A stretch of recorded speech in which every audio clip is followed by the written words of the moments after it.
છેલ્લા એક અઠવાડિયાથી આખા ગુજરાતમાં પણ આમ તો આપણા જિલ્લામાં પર્ટિક્યુલર બાંગ્લાદેશીઓને શોધી કાઢવા માટે એક સેપરેટ ડ્રાઈવ ચલાવવામાં આવી રહી છે ગુજરાત પોલીસ દ્વારા.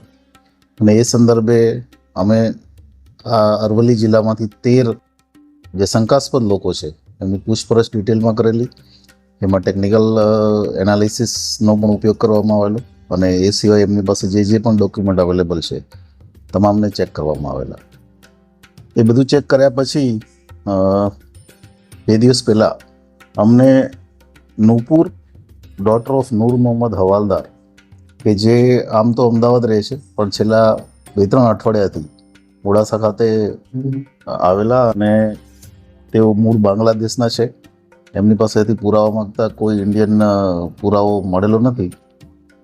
પોતે મસાજનું કામ કરે છે અલગ અલગ સ્પા સેન્ટર્સમાં અને અમદાવાદ કુબેરનગર ખાતે રહે છે. ત્યાંથી અલગ અલગ શહેરોમાં નાના નાના જે સેન્ટર્સ છે, આણંદ છે, નડિયાદ છે, પાલનપુર છે, મોડાસા છે, એવી જગ્યાએ આ મસાજ માટે જાય છે.